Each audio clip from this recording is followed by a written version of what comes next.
YouTube, Region Rat Rider here. Hope everybody is having a great weekend. So I got to backfill like some of the stuff that I've been talking about in my videos because, well, they didn't record, or I had some interesting topic to talk about, and then like my mind broke, my mount broke, or whatever else happened. So what I want to talk about today is the state of the motorcycle industry. I know every spring, like clockwork, every spring, some people, a certain group of YouTube vloggers, moto vloggers, start talking about the end of Harley Davidson. It's like a yearly thing, like, oh, it's spring, let's talk about how Harley Davidson's going to go out of business.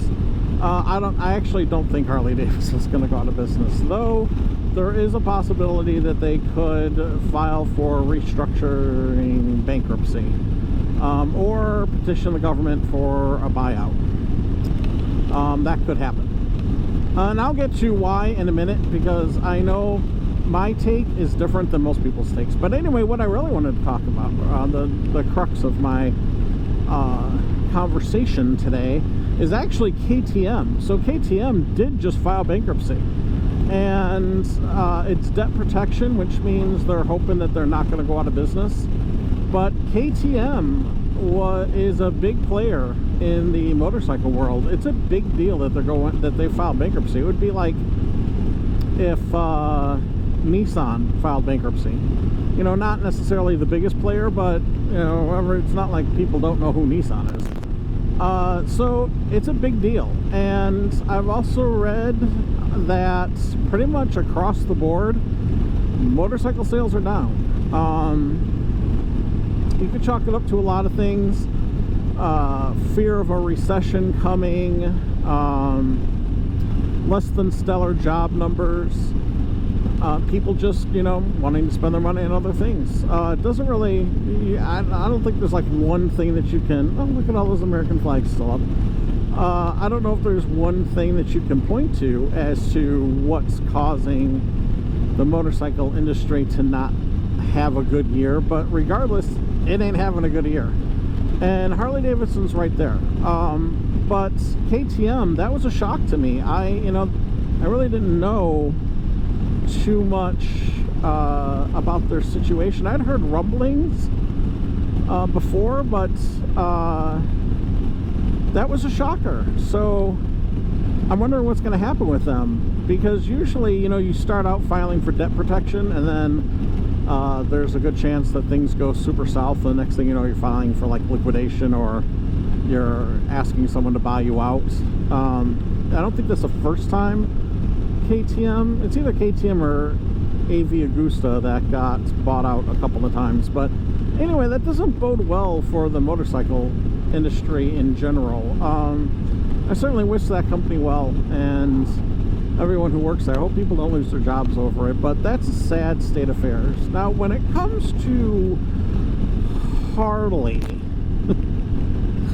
Harley's wounds are self-inflicted, and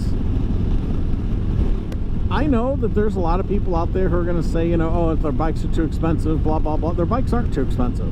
That's not, the problem is not how they've priced their motorcycles. If you look at the historic price of Harley Davidsons, they're really not any more expensive than, I mean, the CVOs are. The CVOs like keep rising in price, but if you look at a price of a Street Glide in 2014, and you look what the price of a Street Glide in 2025 is, and you adjust for inflation, they're about the same. I think I actually posted those numbers in an earlier video. But anyway, Harley Davidson's problem is that when they were making their money, when everyone's like, oh, Harley's doing great, you know, hand over fist, you know, best, doing their best numbers, they had a diverse portfolio. They weren't sitting there just only trying to get people to buy touring bikes. There were a lot of people buying Sportsters. Their number one platform was Softails. And when people say, well, you know, it used to be that you could go buy a reasonably priced Harley. The average Joe could go spend, in today's dollars, 15 grand to get a Harley. You can, if you buy a Street Bob.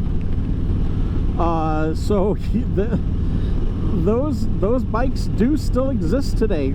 Harley, for some reason, I mean, even though they did update the Softails this year, they just keep pushing their touring bikes, and that's the CEO's fault. He's the one who sits there and says that we're going to focus on the big money makers, the big profit margin ones, and that's the touring bikes. They make more money off touring bikes than they do off the Softails. So that's what he's pushing. But that's not what's going to get people, the average Joe or Jane, into the showroom, because let's be honest, after the fees, destination, title, or whatever, you're approaching 30 grand for a non-gray road glide or street glide. Excuse me. And most people just can't afford that. And those who can are wary to spend that kind of money on a luxury item like a motorcycle. But if you look at them and say, hey, yeah, those are expensive, but the majority of the time you're just going to be scooting around your area, and for that, why don't you test drive or test ride this 2025 Fat Boy? They don't do that. They only push the touring bikes. And someone who may be weary to spend $30,000 on a motorcycle may not be weary to spend $21,000. So it seems like they're maybe starting to see that, because they did come out that gray Ghost, and the last year the Icon was also it was a throwback of this bike, which was cool looking, but they really, every Harley Davidson ad or commercial that I've ever seen in the past 10 years, they're only showing the touring bikes. And if they want to get people in the not best times to invest in a motorcycle, then what they should be pushing are the Softails. Because let's be honest, most people who ride a motorcycle ride a couple, maybe 2,000 miles a year at most. The average person. They're not freaks like me, especially a freak like I used to be, where, well, there, my turkey skull's on, where I used to ride, $15,000 or 15,000 miles a year on my bike. Most people don't do that. Most people don't take 2 or 3 cross-country trips on their motorcycle a year.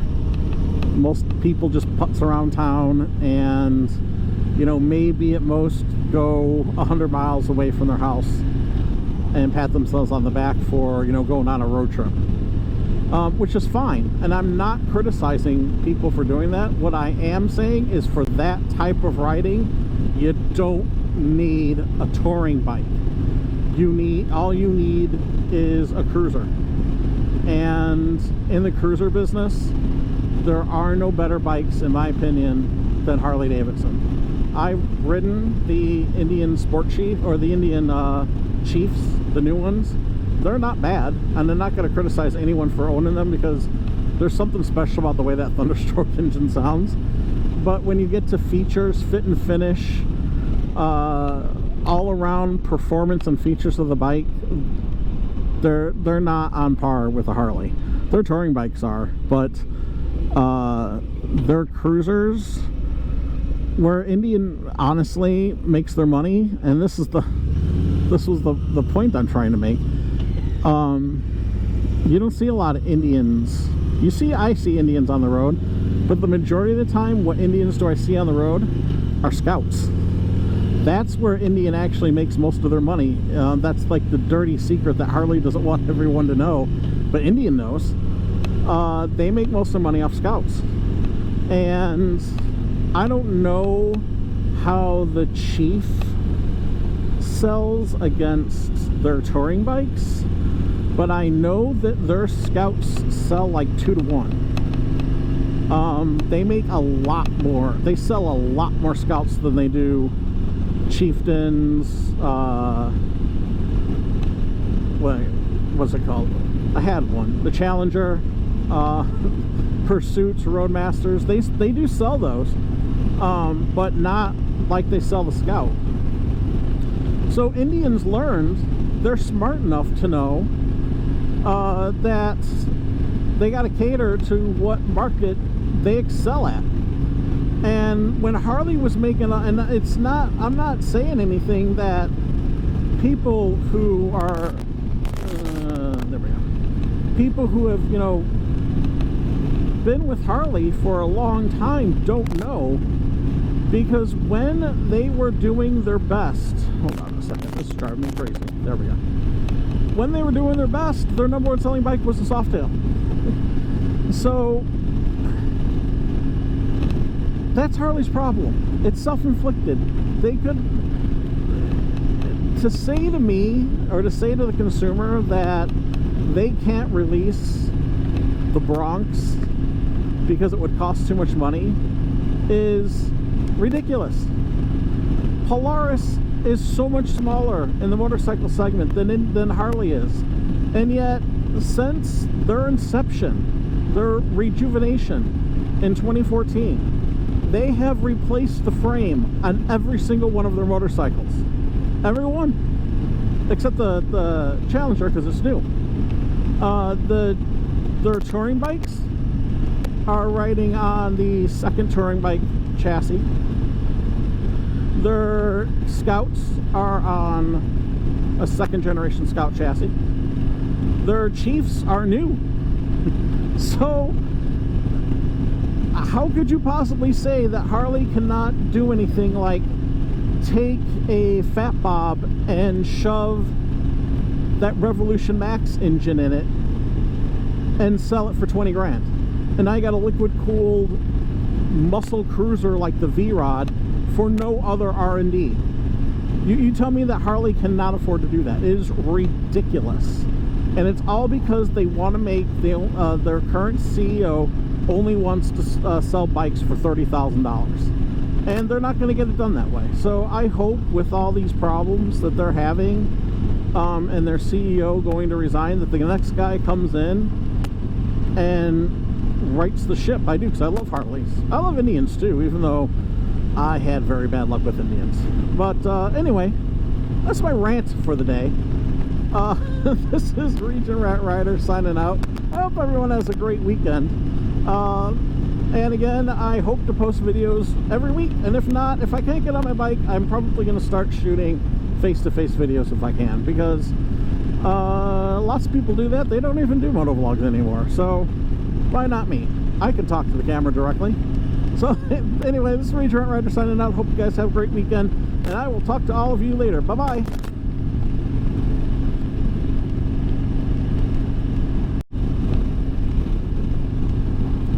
This, by the way, before I go, I know I signed out, but I just hopped back on. This, by the way, is Indiana 2.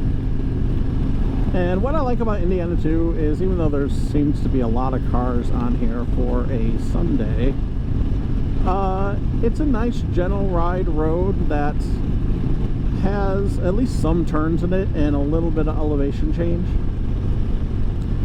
And it's been 5 years since I've been able to ride on this road again, and that makes me happy. So I just figured that I would point that out, that I'm actually on my personal favorite road to take in Northwest Indiana. It's been closed for the past 5 years at various spots for construction, and I don't mean like shut down to one lane. They just up and closed the damn thing.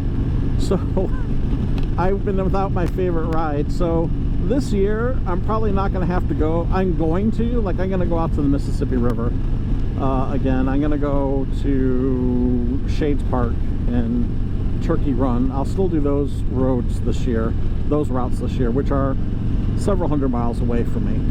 But I'm very happy that I have my Rolling Hills local road again.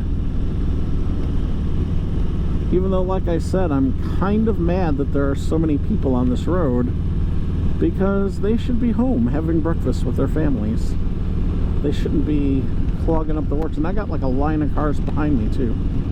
It's ridiculous. Anyway, that's all I wanted to say. I probably made this video longer than I should have, but I wanted to show off some of the bright spots in Northwest Indiana for a change. So this is Raging Rat Rider signing out, and I will talk to all of you later. Ooh, look at that, a hill. Oh my goodness, a hill and a curve. This is too much. I don't know if I may have to pull over.